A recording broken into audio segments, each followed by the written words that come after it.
Ma'am, ನಡೆದಿದ್ದು marriage ಅಲ್ಲ, divorce ಅನ್ನೋಷ್ಟು depth ಅಲ್ಲಿ ಡಿಸ್ಕಸ್ ಮಾಡೋದಕ್ಕೆ. ಜಸ್ಟ್ ಎಂಗೇಜ್ಮೆಂಟ್ ಮಾತ್ರ ಆಗಿದ್ದು. ಅದಕ್ಕಿಷ್ಟು ಟೈಮ್ ವೇಸ್ಟ್ ಮಾಡೋದು ವೇಸ್ಟ್. ಕಳ್ಸ್ಬಿಡು. ನಿತ್ಯ, ನೀನ್ ಮಾತಾಡ್ತಿರೋದು ಸರಿ ಇಲ್ಲ. ಜೈ ಕೂಲ್. ನಮ್ಮಂಥ ದೊಡ್ಡ ದೊಡ್ಡ ಫ್ಯಾಮಿಲಿಲಿ ಇಂಥ ಚಿಕ್ಕ ಚಿಕ್ಕ ವಿಷಯ ವೆರಿ ಕಾಮನ್. ಎಕ್ಸೈಟ್ ಆಗೋದ್ ಬಿಟ್ಟು ಲೈಟ್ ಆಗಿ ತಗೋ. ಇಷ್ಟು ಈಸಿಯಾಗಿ ಹೇಗೆ ಹೇಳ್ತಿದ್ದೀರಾ? ಸಾರಿ ಜೈ, ನನಗೆ ನನ್ನ ಮಗಳೇ ಇಂಪಾರ್ಟೆಂಟ್. ಅವಳು ಬೇಡ ಅಂದ್ಲು, ನಾನು ಸರಿ ಅಂದೆ. So leave it and forget it.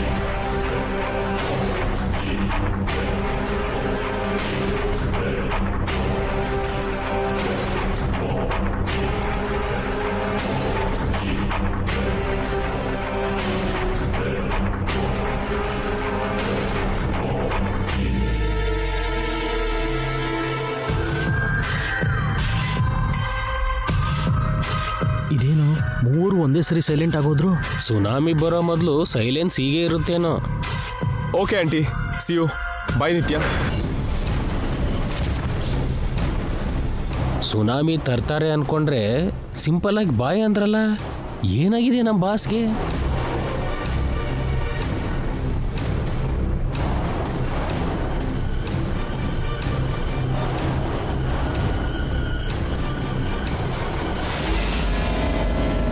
Nani sir, ಇವತ್ತು ನೀನೊಂದು ಕೆಲಸ ಮಾಡು. ಏನ್ ಸರ್ ಅದು? ನಾಳೆ ಮಾರ್ನಿಂಗ್ ನಿತ್ಯ ನಿದ್ರೆಯಿಂದ ಎದ್ದು ಬೆಡ್ ಕಾಫಿ ಕುಡಿಯೋ ಟೈಮ್ನಿಂದ ನೈಟ್ ಬೆಡ್ಶೀಟ್ ಹೊದ್ಕೊಂಡು ನಿದ್ರೆ ಮಾಡೋವರೆಗೂ ಅವಳ ಶೆಡ್ಯೂಲ್ ಎವ್ರಿ ಡೀಟೇಲ್ಸ್ ಏನ್ ಮಾಡ್ತೀನಿ ನನಗೆ ಗೊತ್ತಿಲ್ಲ, ನನ್ನ ಟೇಬಲ್ ಮೇಲೆ ಇರಬೇಕು. Okay sir. Let's go. Sir,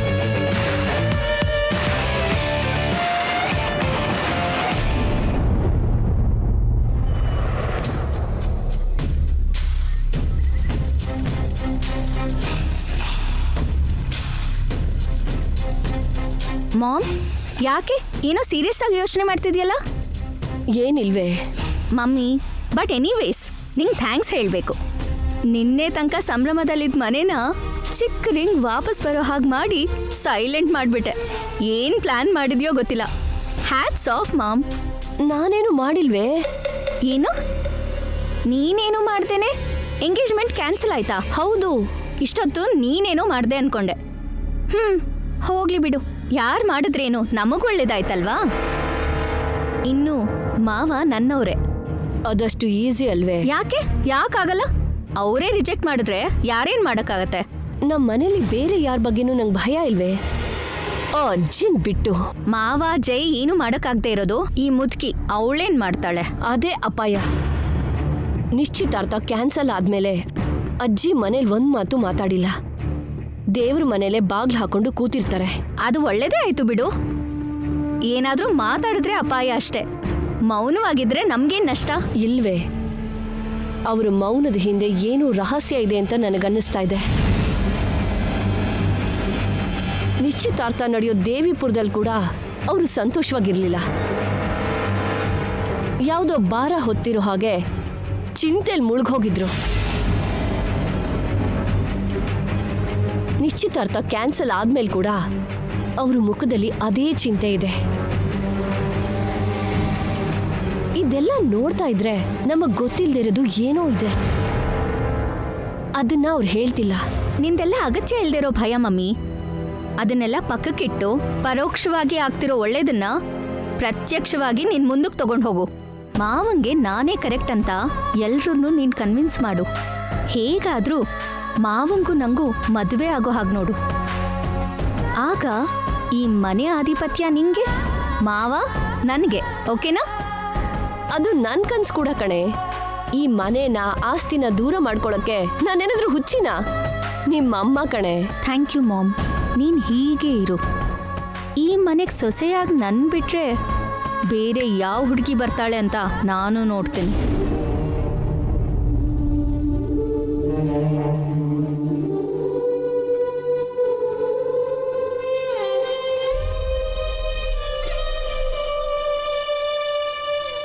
ಮನೇಲೆ ಕೂತಿದ್ರೆ ನಮ್ಗೆ ಊಟ ಯಾರು ಹಾಕೋದು? ನಿನ್ನ ಆರೋಗ್ಯ ಹೇಗೆ ಸರಿ ಮಾಡೋದು? ಅದಕ್ಕೆ ನಾನು ಹೊರಗಡೆ ಹೋಗಿ ಸಂಪಾದನೆ ಮಾಡಬೇಕು. ನಿನಗೇನು ಆಗಲ್ಲಮ್ಮ. ನೀನ್ ಇನ್ನೂ 100 ವರ್ಷ ಬದುಕ್ತ್ಯಾ. ನಾನು ಉಳಿಸ್ಕೋತೀನಿ. ನನ್ಗೆ ನಿನ್ ಬಿಟ್ಟು ಬೇರೆ ಯಾರಿದ್ದಾರೆ?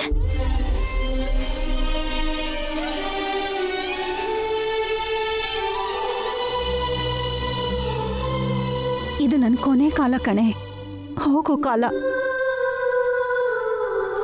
ನನಗೆ ನಿನ್ನ ಬಿಟ್ರೆ ಇನ್ಯಾರ ಇದ್ದಾರೆ?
ಅಮ್ಮ ಎಲ್ಲೋದ್ಲು?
ಗಂಗಾ ನೋಡ್ಲಿಲ್ಲ. ದೇವ್ರೇ,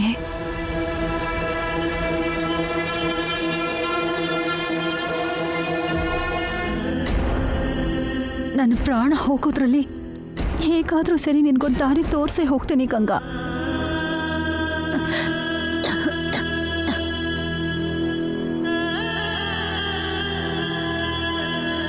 ನಿನ್ನ ಒಂಟಿ ಮಾಡಿ ಮಾತ್ರ ಹೋಗಲ್ಲ, ಸಾವಿನ ಜೊತೆ ಹೋರಾಡಿದ್ರೂ ಪರವಾಗಿಲ್ಲ, ನಿನಗೊಂದು ಒಳ್ಳೆ ದಾರಿ ತೋರಿಸೇ ಹೋಗ್ತೀನಿ. ನನ್ನ ಕೊನೆ ಉಸಿರಿರೋ ತನಕ ಹೋರಾಡ್ತೀನಿ ಗಂಗಾ.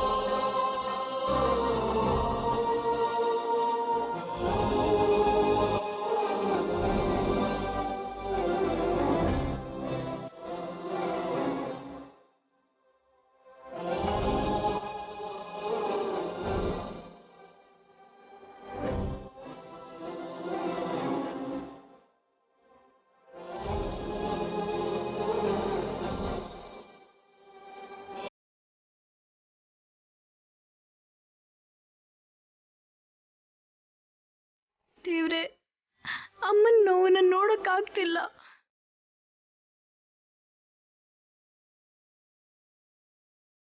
ಅಮ್ಮ, ನಿನ್ನ ನೋವು ನನಗೆ ಗೊತ್ತಾಗಬಾರ್ದು ಅಂತ ಎಷ್ಟು ದಿನ ನಿನ್ನೊಳಗೆ ಎಲ್ಲ ಸಹಿಸ್ಕೊಳ್ತೀಯಾ? ಇನ್ನು ತುಂಬಾ ದಿನ ನಿನ್ನ ನೋವು ಕೊಡಲ್ಲಮ್ಮ. ಏನಾದ್ರೂ ಮಾಡಿ ನಿನಗೆ ಆಪರೇಷನ್ ಮಾಡಿಸ್ತೀನಿ.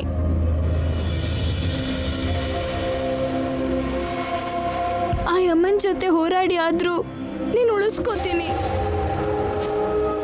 ಅದನ್ನ ಬಿಟ್ಟು ನೀನು ಇಲ್ದಿರೋ ಲೋಕದಲ್ಲಿ ನಾನು ಅನಾಥಾಗಿ ಬದುಕಲ್ಲಮ್ಮ. ನಿನ್ನ ಕಾಪಾಡ್ಕೋತೀನಿ.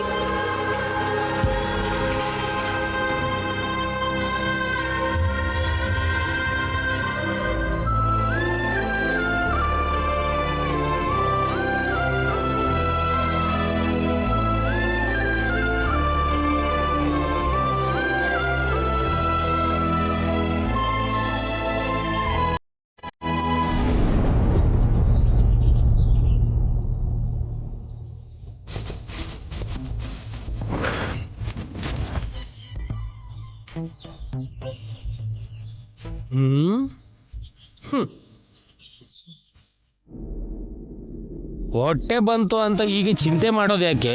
ಅದನ್ನ ಕರಗಿಸೋಕೆ ಬೆಳಗ್ಗೆ ಒದ್ದಾಡೋದು ಯಾಕೆ? ಏನು ಜನರು ತಿನ್ನೋದು ಕಡಿಮೆ ಮಾಡಲ್ಲ, ತಿಂದದ್ದು ಹರಗಿಸೋದಿಲ್ಲ. ಅದಕ್ಕೆ ನಾನು ನನ್ನ ಮೀನಾಕ್ಷಿ ಎಷ್ಟು ಬೇಕಷ್ಟು ತಿಂದು ಆರೋಗ್ಯವಾಗಿದ್ವಿ. ಬಾಸೇನು ಇನ್ನೂ ಬರಲಿಲ್ವಲ್ಲ? ಅಲ್ಲ, ಯಾವಾಗಲೂ ಕಬ್ಬನ್ ಪಾರ್ಕಲ್ಲಿ ಜಾಗಿಂಗ್ ಮಾಡೋ ಬಾಸು ಇವತ್ತ್ಯಾಕೆ ಈ ಪಾರ್ಕಿಗೆ ಬರಕ್ಕೆ ಹೇಳಿದ್ರು? ಏನೋ ಈ ಬಾಸ್ಗಳು ಯಾವಾಗ ಹೇಗಿರ್ತಾರೋ ಅವ್ರಿಗೆ ಗೊತ್ತಾಗಲ್ಲ. ನಮ್ಮ ಬಾಸ್ ಕತೆನೂ ಅಷ್ಟೇ. ಬಂದ್ರು.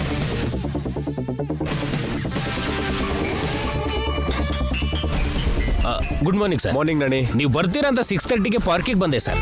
ಅಂದ್ರೆ 6:30ಗೆ ಬಂದು ಪಾರ್ಕ್ ಗೇಟ್ ಓಪನ್ ಮಾಡಿ ವಾಕರ್ಸ್ಗೆ ವೆಲ್ಕಮ್ ಹೇಳೋದಕ್ಕೆ ನಾನೇನಾದ್ರೂ ಪಾರ್ಕ್ ವಾಚ್ಮನ್? ಅಯ್ಯಯ್ಯೋ, ನನ್ನ ಉದ್ದೇಶ ಅದಲ್ಲ ಸರ್. ನಾನು ಆ ಟೈಮಿಗೆ ಬಂದೆ ಅಂತ ಹೇಳಿದೆ. ಅಂದ್ರೆ ನಿನ್ ಸಿನ್ಸಿಯರಿಟಿ ಬಗ್ಗೆ ಹೇಳ್ತಿದ್ಯಾ?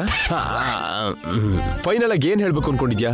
ನಿತ್ಯ ಮೇಡಮ್ ಶೆಡ್ಯೂಲ್ ಬಗ್ಗೆ ಹೇಳ್ತೀನಿ ಸರ್. ನೀನು ಫಸ್ಟ್ ಮಾಡ್ಬೇಕಾದ ಕೆಲಸ ಅದೇ ಹೇಳು. ಸರ್, ಮೇಡಮ್ ಮಾರ್ನಿಂಗು 8 o'clockಗೆ ನಿದ್ರೆಯಿಂದ ಎದ್ದು ಬೆಡ್ ಕಾಫಿ ಕುಡಿತಾ ನ್ಯೂಸ್ ಪೇಪರ್ ಓದ್ತಾರೆ ಸರ್.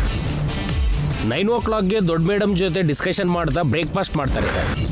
9:30ಗೆ ದೊಡ್ಡ ಮೇಡಮ್ ಆಫೀಸಿಗೆ ಹೋದ್ಮೇಲೆ ನಿತ್ಯ ಮೇಡಮ್ ಅವ್ರ ಫ್ರೆಂಡ್ ಜೊತೆ ಹೋಗ್ತಾರೆ ಸರ್. 10 to 12:30ವರೆಗೂ ಕಾಫಿ ಶಾಪಲ್ಲಿ ಫ್ರೆಂಡ್ ಜೊತೆ ಕಾಫಿ ಕುಡಿತಾರೆ ಸರ್. 1 o'clockಗೆ 5 ಸ್ಟಾರ್ ಹೋಟೆಲ್ಗೆ ಹೋಗಿ 3ವರೆಗೂ ಲಂಚ್ ಮಾಡ್ತಾರೆ ಸರ್. 3:30ಗೆ ಟೆನ್ನಿಸ್ ಕೋರ್ಟಿಗೆ ಹೋಗಿ 4 o'clockವರೆಗೂ ಟೆನ್ನಿಸ್ ಆಡ್ತಾರೆ ಸರ್. 5 o'clockಗೆ ಮನೆಗೆ ಹೋಗಿ 6 o'clockವರೆಗೂ ಸ್ವಿಮ್ ಮಾಡ್ತಾರೆ ಸರ್. 8ವರೆಗೂ ಟಿವಿ ನೋಡ್ತಾರೆ ಸರ್. 8:30ಗೆ ದೊಡ್ಡ ಮೇಡಮ್ ಜೊತೆ ಡಿನ್ನರ್ ಮಾಡ್ತಾರೆ ಸರ್. ಶಾರ್ಪ್ 9 o'clockಗೆ ನಿದ್ರೆ ಮಾಡ್ತಾರೆ ಸರ್.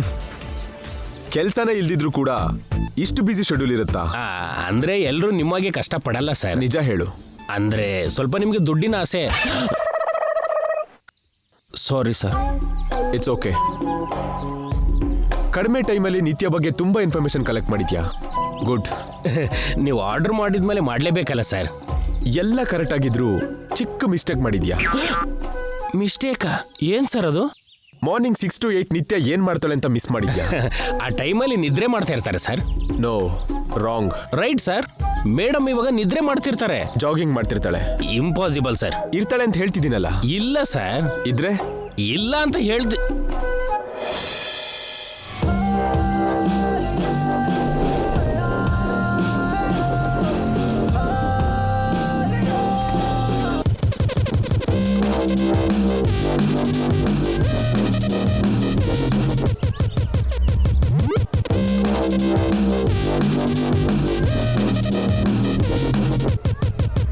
ಹೇಗೆ ಸರ್? ಮೇಡಮ್ ಫ್ರೆಂಡ್ನ ಎಂಕ್ವೈರಿ ಮಾಡಿ ಸೀಕ್ರೆಟ್ ಏಜೆಂಟ್ಸಿಂದ ಫಾಲೋ ಮಾಡಿಸಿ ಇಷ್ಟೊಂದು ಸರ್ಚ್ ಮಾಡಿರೋ ನನ್ನ ಹತ್ರ ಇಲ್ದೇ ಇರೋ ಇನ್ಫಾರ್ಮೇಶನ್ ನಿಮ್ಮ ಹತ್ರ ಹೇಗೆ? ಹೇಳಿ ಸರ್. 1 ನಿಮಿಷ ಬೇಗ ಹೇಳ್ದಿರೋ ಮೇಡಮ್ಮು 2 hours ಮೊದಲೇ ನಿದ್ರೆಯಿಂದ ಎದ್ದು ಜಾಗಿಂಗ್ ಬರ್ತಾರೆ, ಅದು ಈ ಪಾರ್ಕಿಗೆ ಬರ್ತಾರೆ ಅಂತ ಹೇಗೆ ಹೇಳಿದ್ರಿ ಸರ್? ಸಿಂಪಲ್ ನಾಣಿ. ನಿನ್ನೆ ನೈಟ್ ನಿತ್ಯ ನನಗೆ ಫೋನ್ ಮಾಡಿ ಇವತ್ತು ಈ ಟೈಮ್ಗೆ ಈ ಪಾರ್ಕ್ನಲ್ಲಿ ಜಾಗಿಂಗ್ ಮಾಡ್ತಾ ಮಾತಾಡೋಣ ಅಂತ ಹೇಳಿದ್ಲು. ನೀವು ನನ್ನ ಹತ್ರ ಜೋಕ್ ಮಾಡ್ತಿದ್ದೀರಾ? ನಿಜ ಹೇಳಿ ಸರ್. ನಾನೀ ಪ್ರತಿ ಕಾಮನ್ ಮ್ಯಾನ್ಗೂ ಒಂದು ಗೆಸ್ಸಿಂಗ್ ಪವರ್ ಅಂತ ಇರುತ್ತೆ. ನನ್ನಂತ ಬಿಸ್ನೆಸ್ ಮ್ಯಾನ್ಗೆ ನಿನ್ನ ಭಾಷೆಯಲ್ಲಿ ಹೇಳಬೇಕು ಅಂದ್ರೆ ದುಡ್ಡಿನ ಹುಚ್ಚು ಹಿಡಿದಿರೋ ಬುದ್ಧಿವಂತಂಗೆ ಆ ಪವರ್ ಸ್ವಲ್ಪ ಜಾಸ್ತಿನೇ ಇರುತ್ತೆ. ನಿನ್ನೆ ನನ್ನ ಹತ್ರ ಗಲಾಟೆ ಆದ್ಮೇಲೆ ನಿತ್ಯನ್ ಪೊಸಿಷನ್ ಹೇಗಿರ್ಬೋದು ಅಂತ ಗೆಸ್ ಮಾಡಿದೆ. ಇಷ್ಟ ಇರೋ ಕಾಸ್ಟ್ಯೂಮ್ನ, ಕಾಸ್ಟ್ಲಿ ಜುವೆಲ್ಸ್ನ, ನನ್ನಂತ ರೇರ್ ಇಂಟೆಲಿಜೆಂಟ್ನ ಬಿಡೋದಕ್ಕೆ ನ್ಯಾಚುರಲ್ ಆಗಿ ಯಾವ ಹುಡುಗಿನೂ ಇಷ್ಟಪಡಲ್ಲ. ಸೊ ನನ್ನ ರಿಜೆಕ್ಟ್ ಮಾಡಿದ್ ರೈಟಾ ರಾಂಗ ಅಂತ ನಿತ್ಯ ನೈಟ್ ಪೂರ್ತಿ ನಿದ್ದೆ ಮಾಡದೆ ಯೋಚನೆ ಮಾಡಿರ್ತಾಳೆ. ಕರೆಕ್ಟ್ ಆನ್ಸರ್ ಸಿಗದೆ ಮೈಂಡ್ ಡಿಸ್ಟರ್ಬ್ ಆಗಿರುತ್ತೆ. ಅಂತ ಸಿಚುವೇಶನ್ನಲ್ಲಿ 4 ಗೋಡೆ ಮಧ್ಯೆ ಇರೋಕ್ಕಾಗದೆ ಸ್ಟ್ರೆಸ್ ಕಡಿಮೆ ಮಾಡ್ಕೊಳ್ಳೋದಕ್ಕೆ ಮೆಡಿಟೇಷನ್ಗೆ, ಜಾಗಿಂಗ್ ಮಾಡೋದಕ್ಕೆ ಅಂತ ಪಾರ್ಕಿಗೆ ಬರ್ತಾಳೆ. ಅವಳ ಮನೆಗೆ ತುಂಬಾ ಹತ್ರ ಇರೋ ಪಾರ್ಕ್ ಇದೇ ಆಗಿರೋದ್ರಿಂದ ಇಲ್ಲಿಗೆ ಬರ್ತಾಳೆ. ಸೊ ಹಾಗೆ ಬಂದಿದ್ದಾಳೆ. ಏನ್ ತಲೆ ಸರ್ ನಿಮ್ದು, ಗ್ರೇಟ್ ಸರ್ ನೀವು. ಈಗ ನಾನು ಹೋಗಿ ಅವಳ ಹತ್ರ ಮಾತಾಡ್ತೀನಿ. ಯಾಕೆ ಸರ್ ನಿನ್ನೆ ಮಾತಾಡಿದ್ರಿ, ನೋ ಅಂತಾನೂ ಹೇಳಿದ್ರಿ. ನಾಣಿ, ಅದು ನೆನ್ನೆ. ಇವತ್ತಿಗೂ ನೆನ್ನೆಗೂ ತುಂಬಾ ವ್ಯತ್ಯಾಸ ಇರುತ್ತೆ. ನೋಡು ನಾಣಿ, ಟೈಮ್ ಮೇಲೆ ಮೂಡು, ಪ್ಲೇಸ್ ಮೇಲೆ ಮಾತು ಬದಲಾಗುತ್ತೆ.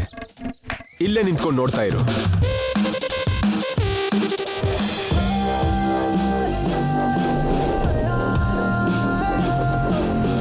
Good morning. Very good morning. ನೀನಾ? Yeah, it's me. ಏನು ನನ್ನ ಫಾಲೋ ಮಾಡ್ತಿದ್ಯಾ? ಇಲ್ಲ, ಜಾಗಿಂಗ್ ಮಾಡ್ತಿದ್ದೀನಿ. ಡೋಂಟ್ ಬಿ ಸ್ಮಾರ್ಟ್ ಜೈ.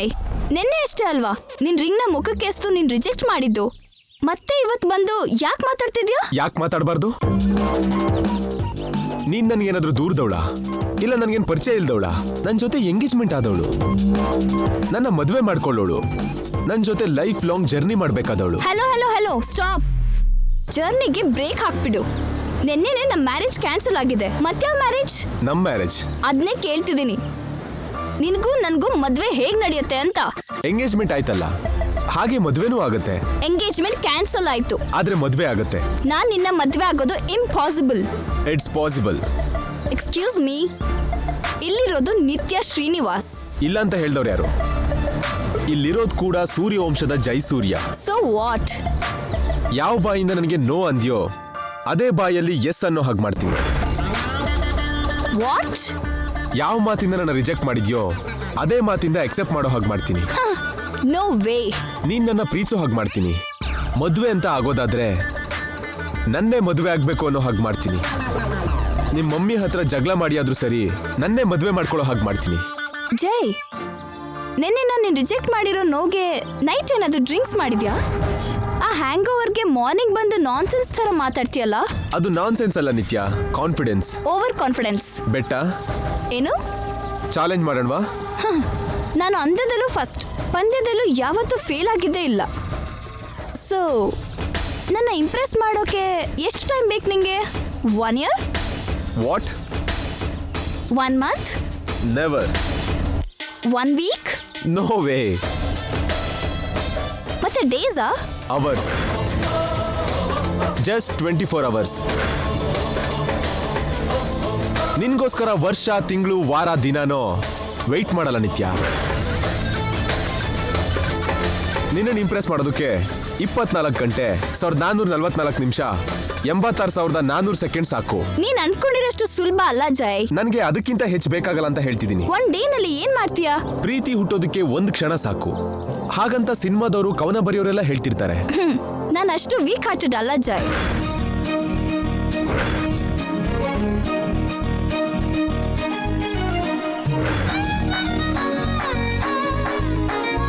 ಏನಕ್ಕೆ ನಗ್ತಿದ್ಯಾ? ಪ್ರೀತಿಲಿ ಬಿದ್ದಿದ್ದೀನಿ ಅಂತ ಹೇಳೋದಕ್ಕೆ ಎಲ್ಲಾ ಹುಡುಗಿನೂ ಹೇಳೋ ಮಾತು ನಾನ್ ತುಂಬಾ ಕಾನ್ಫಿಡೆಂಟ್, ಧೈರ್ಯವಂತೆ ಅಂತ. ಲಿಸನ್, ಆ ಹುಡುಗಿರಿಗೆ ಗೊತ್ತಿಲ್ದಿರೋ ವಿಷಯ ಏನಂದ್ರೆ ಪ್ರೀತಿಲಿ ಬೀಳೋದಕ್ಕೆ ಬೇಕಾಗಿರೋದು ಹಾರ್ಟ್ ಅಲ್ಲಿರೋ ಮೊಂಡು ಧೈರ್ಯ ಅನ್ನೋದು. ಬುಲ್ಶಿಟ್.